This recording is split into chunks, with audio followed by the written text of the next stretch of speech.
Bonjour et bienvenue dans cette vidéo consacrée au réflexe myotatique. L'étude du réflexe myotatique va nous permettre d'étudier le fonctionnement du système nerveux dans un cas extrêmement simple. Le terme réflexe signifie qu'il s'agit d'une réponse à un stimulus qui provient de l'environnement. Ce stimulus, ça peut être différentes choses. Ça peut être par exemple se piquer le doigt sur un objet pointu et donc à ce moment-là c'est une douleur. Et dans tous les cas, la réponse en principe c'est j'enlève mon doigt. Ça peut être une réponse à un coup de marteau qu'on reçoit sur le genou par exemple, on va voir ça tout à l'heure. Ou bien ça peut être tout simplement une réponse à une situation de chute, où là, mon organisme se remet en place. Comment ça marche? Eh bien parce que le système nerveux arrive à communiquer et à contrôler les muscles du corps. C'est pour ça qu'on parle de réflexe myotatique. Myos, ça signifie le muscle en grec. Et donc, un réflexe myotatique, c'est un réflexe de contraction d'un muscle en réponse à un stimulus qu'il a provoqué. Avant de comprendre quel est le stimulus qui intervient, j'ai besoin d'expérimenter. Donc, on va prendre un marteau, un cobaye et c'est parti. Voyons ce qu'est vraiment le réflexe myotatique. Alors, pour réaliser un réflexe myotatique de manière expérimentale, il me faut un sujet d'expérience. Je vous présente Roxane, qui va se prêter à cette expérience qu'on appelle le réflexe rotulien, c'est-à-dire qui a à voir avec le genou. Avec ce petit marteau, je vais lui donner des coups à différents endroits de la jambe et on va voir que le réflexe n'a pas toujours lieu. Alors, tu es prête? Relâche bien ta jambe là et il faut que toute la jambe soit bien lâche. Ça va? Je tape sur la cuisse. Il se passe rien. Je tape sur la rotule qui se trouve ici là et il se passe rien. Donc on parle de réflexe rotulien, mais c'est pas sur l'os qu'il faut taper. En fait, il faut taper sur le tendon qui se trouve ici, sous la rotule. Alors attention, tu te concentres. Je vais donner un coup au bon endroit. Voilà. Donc le réflexe rotulien a bien eu lieu si on tape exactement au bon endroit. Alors si je descends un peu trop bas, si j'arrive au niveau du tibia, là, ça marche pas non plus. Donc il y a vraiment une zone sensible. Elle se trouve ici. D'ailleurs, rien que le fait de toucher, ça marche. Hein, c'est vrai? Voilà. Alors maintenant, on va demander à Roxane d'essayer de mentalement de bloquer ce réflexe. Tu fermes les yeux et je vais donner le coup de marteau. Le réflexe a eu lieu. Si on utilise des instruments de mesure, on peut peut-être constater une légère baisse, mais dans tous les cas, il a lieu quand même. On dit que le réflexe myotatique est inéluctable. Par ailleurs, est-ce que ce réflexe, tu l'as appris ou est-ce que ça vient tout seul? Ça vient tout seul. Ça vient tout seul parce que le réflexe est inné. Il ne s'apprend pas, il n'est pas acquis. Il est inné, il est inéluctable. Est-ce que tu le fais exprès? Non. Il est involontaire. On dit aussi qu'il est ipsilatéral, parce que je tape de ce côté et le réflexe a lieu dans ce sens. On va le vérifier avec d'autres types de réflexes. Et la dernière chose, c'est qu'il est toujours pareil. Si je tape là, même au moment où tu regardes, c'est toujours le même réflexe. On dit qu'il est stéréotypé. D'accord? Alors maintenant, je vais te demander de faire quelque chose.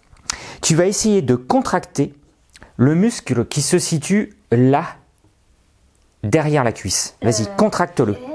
Contracte en faisant une espèce de légère flexion. Et là, je vais essayer d'obtenir le même réflexe. Vous avez vu, le réflexe a toujours lieu, mais il est beaucoup plus petit.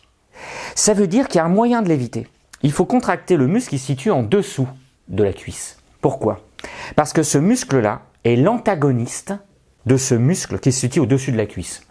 Or, c'est ce muscle-là qui travaille lors du réflexe myotatique rotulien, la preuve. Roxane, tu vas tendre ta jambe, voilà, et tu tâtes tes muscles, tu me dis quel est le muscle qui travaille. Quel est le muscle le plus dur, le plus contracté? Est-ce que c'est celui du dessus ou celui du dessous? C'est celui du dessus. En effet, c'est ce muscle-là qu'on appelle aussi le muscle extenseur de la jambe, parce que ce mouvement-là, excuse-moi, je te manipule. Ce mouvement-là, c'est une extension de la jambe. Alors que ça, c'est une flexion de la jambe. Pour faire une extension de la jambe, ce qui est le cas du réflexe myotatique, rotulien, c'est donc ce muscle qui s'est contracté. C'est celui-là qui a travaillé. D'accord? Maintenant, la question qu'on doit se poser, c'est comment ça se fait qu'avec un coup de marteau donné sous le genou, j'obtiens une contraction de ce muscle-là? Alors ça, c'est bizarre. Pour le comprendre, on va utiliser un autre instrument. C'est tout simplement ce disque. Ce disque a... Tais-toi. Ce disque a une petite particularité, il présente une boule, là, qui l'empêche de se tenir droit. Ce qui fait que si on demande à Roxane de se tenir droit sur ce disque, en fait, elle ne va pas pouvoir, elle va toujours être en déséquilibre. On va lui demander de faire cet exercice et vous allez comprendre pourquoi ce réflexe myotatique est aussi appelé réflexe de posture. Alors, c'est parti. On va demander à Roxane d'essayer de tenir droit sur ce disque. Voilà. Alors, tu écartes les jambes, tu regardes la caméra pour essayer de tenir une posture droite. Et regardez bien ses jambes, concentrez-vous sur ses jambes. Vous voyez qu'elle est obligée de contracter une jambe puis l'autre pour tenir droit. C'est-à-dire que le fait de tenir droit ici, c'est un mouvement actif. Et sans arrêt, il faut qu'une jambe compense l'autre jambe. Alors maintenant, ce que je te propose, Roxane, c'est de t'obliger à basculer vers l'arrière. Vas-y, bascule vers l'arrière et remets-toi vers l'avant. Ensuite, penche-toi vers l'avant volontairement, vers l'avant, complètement, et remets-toi en arrière. Est-ce que tu sens quels sont les muscles qui travaillent? J'ai l'impression que c'est ça. Ça, pour te remettre en arrière. Et pour se remettre en avant, c'est quoi les muscles qui travaillent? Vas-y, mets-toi en arrière. Vas-y. Et contracte-toi pour revenir en avant.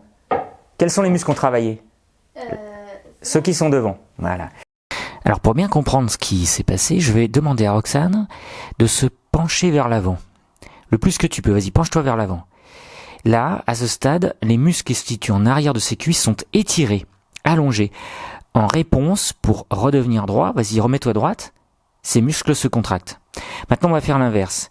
On va étirer les muscles de l'avant de la cuisse. Vas-y, penche-toi en arrière. Voilà, les muscles sont étirés et donc remets-toi droit. Hop, ils se contractent. Bien voilà, c'est ça un réflexe myotatique. Pour rester droit, comme le fait Roxane à l'instant, à chaque fois que le muscle avant ou arrière de la cuisse est étiré, alors il se contracte en réponse pour maintenir la posture. C'est exactement ce qui se passe avec le coup de marteau sur le genou.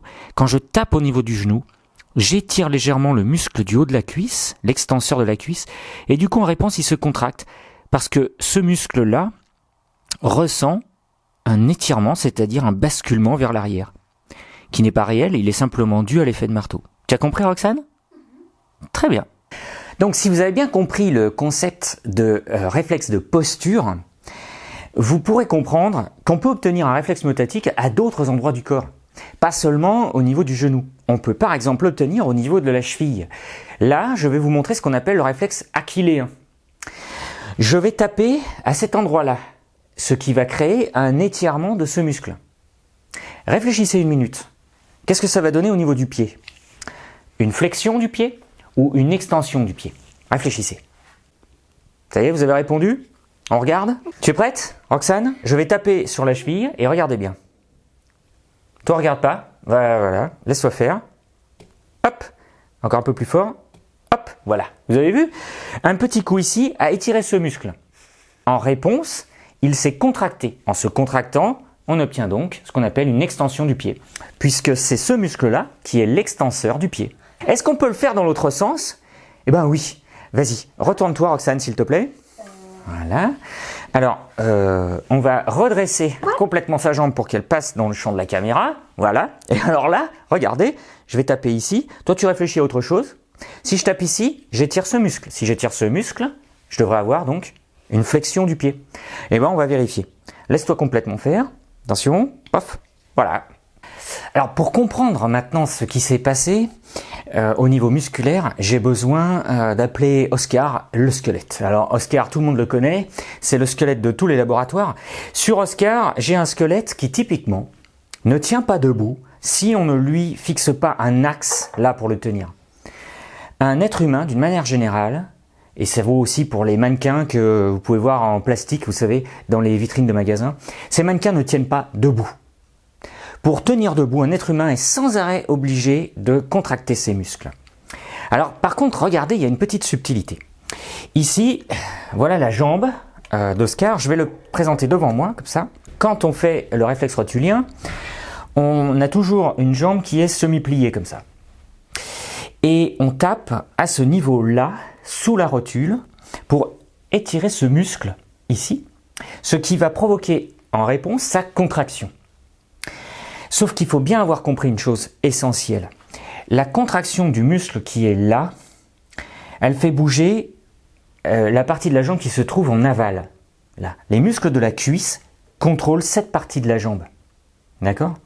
Alors pourquoi ça marche comme ça? C'est très simple. Pour qu'un muscle fonctionne, il faut qu'il soit fixé au début d'un os et sur un os, ici le tibia, qui se trouve en aval.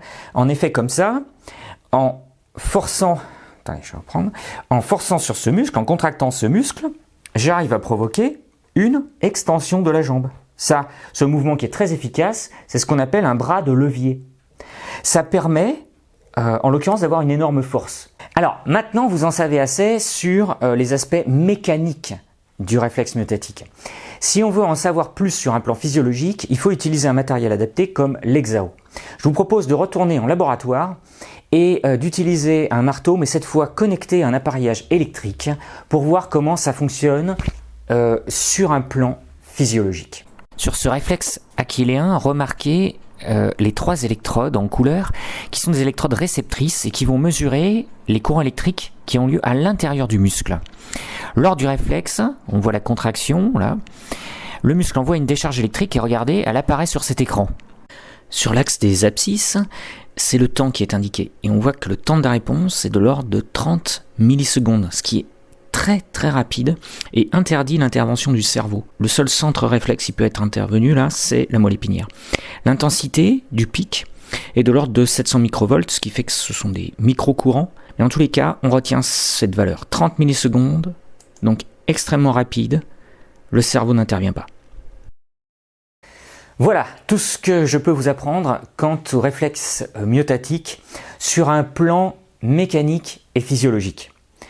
Ce qu'il faut qu'on regarde maintenant, c'est ce qui se passe au niveau anatomique. Est-ce qu'on peut suivre le fil entre le muscle qui a subi un stimulus d'étirement, un centre nerveux, ici c'est la moelle épinière qui va nous intéresser, qui se situe à l'intérieur de la colonne vertébrale, et un retour vers le muscle.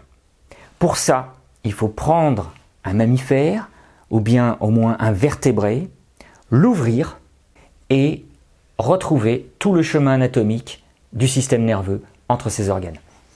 Mais ça, c'est pour une prochaine vidéo. Je vous remercie de m'avoir suivi et je vous dis à très bientôt.